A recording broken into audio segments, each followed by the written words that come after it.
মুহাম্মদ সাল্লাল্লাহু আলাইহি সাল্লামের সিরা এক জোড়া স্যান্ডেল, সিরা এক জোড়া স্যান্ডেল যদি আরেক জায়গায় রাখা হয়, দুই জায়গায় দুই মাল আছে, এক জায়গায় আমার নবীজির সিরা স্যান্ডেল আর আরেক জায়গার ভিতরে সব মাল ভরা, তাহলে আর আমাকে যদি বলা হয় তুমি কোনটা নিবে বলো, যেটা চাও সেটা তোমাকে দেওয়া হবে। সালে একরাম বলে, ও দুনিয়ার মানুষেরা শোনো গো, আমি এই সব মালগুলো উপরে লাথি মারিয়া আমার নবীর সিরা স্যান্ডেল বুকের ভিতরে লইয়া আমি আমার বাড়ির দিকে দৌড়ায় চলে যাব। এটা রাখার পরে সমস্ত লোক আশ্চর্য হয়ে গেলেন, হায় হায়। সালে একরামকে ডাকা হলো, তুমি যে লিখলে এই বুদ্ধি এই জ্ঞান কই পেয়েছো? সালে একরাম কিছু বলে না, আমি তো মুসলমান না, আমি তো অগ্নি পূজারী। সকলে একজন মেঘসী অগ্নি পূজারী হইয়া আমার নবীর শান মান এত বাড়ায় দিল, এটা আশ্চর্য ব্যাপার। সকলেই বললো, আজকের এই কনফারেন্সের ভিতরে সালে একরাম 1 নম্বর গোল্ড মেডেলিস্ট হয়েছে। সকলে বললো, তুমি কি চাও? তুমি যদি বলো লাহোরের ভিতরে তোমাকে একটা 3 তলা বাড়ি দেওয়া হবে, টাকা যদি চাও কোটি কোটি রুপি তোমাকে দেওয়া হবে। সালে একরাম বলে, না দুনিয়ার কোন ঘর বাড়ি আমি চাই না, আল্লাহু আকবার। দুনিয়ার কোন ঘর বাড়ি আমি চাই না, দুনিয়ার কোন সম্পদ আমি চাই না, আমি চাই আমাকে মেহেরবানি করে কালিমা পড়াইয়া মুসলমান বানায় দেন। কলমা পড়াইয়া দেন, লা ইলাহা ইল্লাল্লাহু মুহাম্মাদুর রাসূলুল্লাহ সাল্লাল্লাহু আলাইহি ওয়াসাল্লাম। তবে বুঝা গেল সালে খান একটা টাকাও নাই, এমনি চলে গেছেন মুসলমান হইয়া। নবীর মোহব্বত ভালোবাসা তার অন্তরের ভিতরে। হে মুসলমান, আমাদের অন্তরে নবীজির ভালোবাসা নাই। তাবলীগ করি ঠিকই, বাড়িতে যখন যাই, বোর কাছে যখন যাই, ওটা ভুইরা যায়, ঠিক কিনা বল? মসজিদে নামাজ পড়ি, মসজিদ থেকে বের হওয়ার পরে মোল্লার সমালোচনা করে, আছে না নাই? কথা বলে, আছে না নাই? মোল্লার সমালোচনা করে, ডাক দিয়ে বলে, চারুষ্টের ভিতরে মোল্লারা কয় ইসলামের বাক্সে ভোট দেওয়ার জন্য এরা কি দেশ চালাইতে পারবে? এদের দ্বারা কি সম্ভব? এটা তো সুদ খাওয়া লাগবে, ঘুষ খাওয়া লাগবে, এরপরে আপনার মদের লাইসেন্স দেওয়া লাগবে, প্রতিদানের লাইসেন্স দেওয়া লাগবে। মোল্লা যদি আসে উঠা যাবে, দেশ চলবে না, দেশ চলবে না। তাহলে বলেন তো, আফগানিস্তানের দিকে আমাদের মডেল, আফগানিস্তানের আজকে তালিবানরা দেশ চালাচ্ছে, আগের চাইতে এখন 1000 গুণ উন্নত হয়ে গেছে, ঠিক না? ঠিক। আমার ভাইরা, সেদিন বলতেছিলাম, নবীর মোহাম্মদ ভালোবাসা আমার অন্তরে নাই, নবীর জন্য দয়াও নাই, মায়াও নাই, নবীর জন্য মহব্বত নাই, নবীর জন্য আমার মনও কাটে না। আমরা যে তার আদরের উম্মত, নবীর জন্য কয়দিন কেন্দেছি, ঠিক না? আমার ভাইরা, আমার বাবাজিরা, নবীর মহব্বত ছিল হযরতে সাহাবা কেরামদের। বদরের ময়দানে নবীজি বললেন, 313 জন সাহাবী, তোমাদের তো সম্পদ নাই, তরবারি নাই, ঘোড়া নাই, ওইদিকে 1000 সুসজ্জিত সৈনিক ওখানে দাঁড়ায় আছে, ওনাদের সঙ্গে যুদ্ধ করা লাগবে, তোমাদের কি মতামত পেশ করো।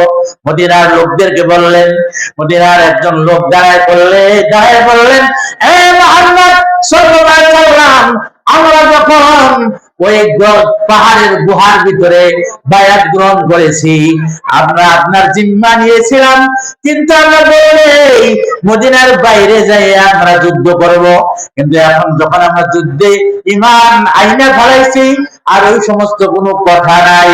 আপনি এখন যদি আমাদেরকে বলেন জ্বলন্ত আগুনের ভিতরে ঝাঁপ দিয়ে পড়ার জন্য, 1 সেকেন্ডও দেরি করব না, লাফ দিয়া ওই আগুনের ভিতরে বহিরে আমরা ছারখার হয়ে যাব।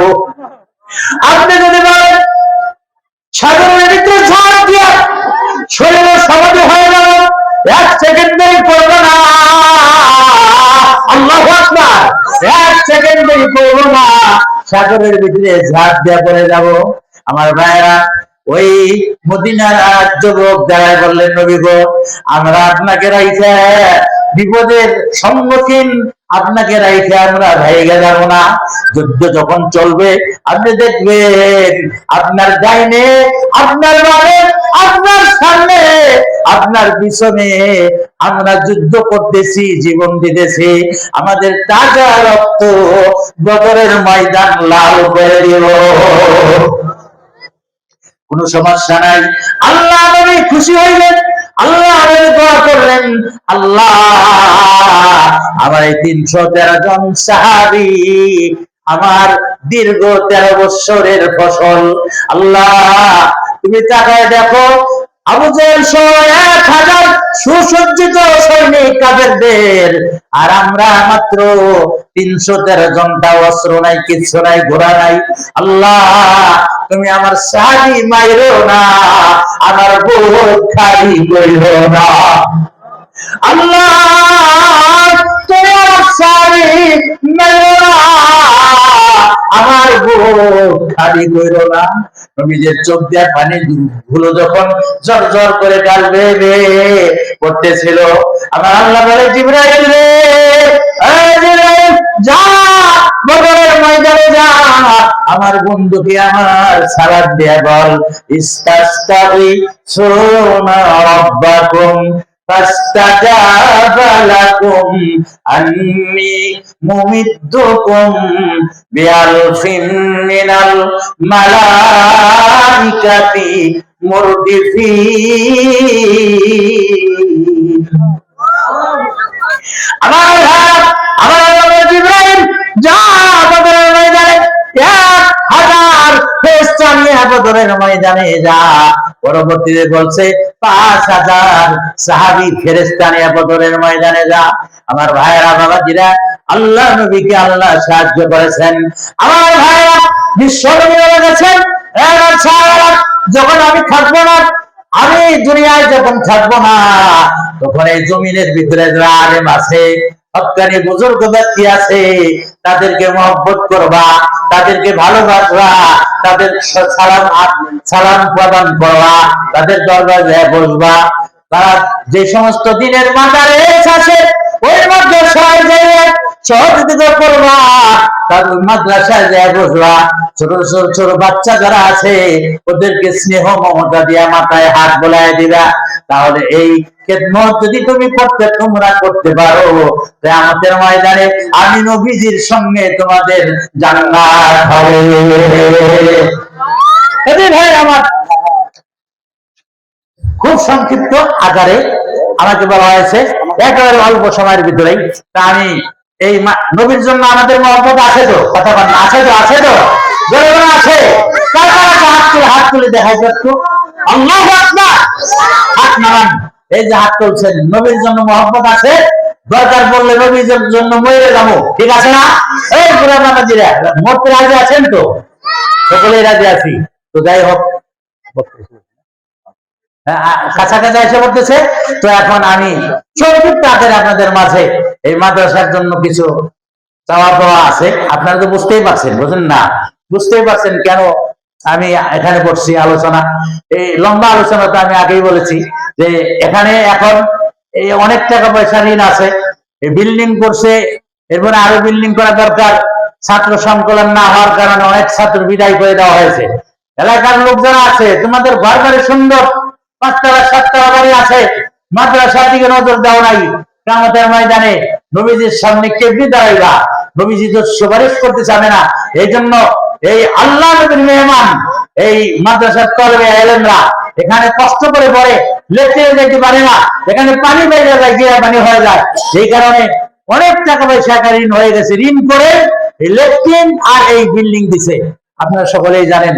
এই কারণে এই নবীর মহব্বত ভালোবাসা নিয়ে সর্বপ্রথম একটা লোক আমার হাতে কিছু টাকা দিবেন, 50,000, 30,000, 20,000, সর্বপ্রথম যিনি দিবেন তার জন্য আমি একটা দোয়া করবো ইনশাল্লাহ। সর্বপ্রথম একজন আগে বলেন, কে দিবেন ভাই মাদ্রাসার জন্য, এই মাদ্রাসার উন্নতির জন্য, নবীর মহব্বত ভালোবাসার জন্য কে আছেন এখানে?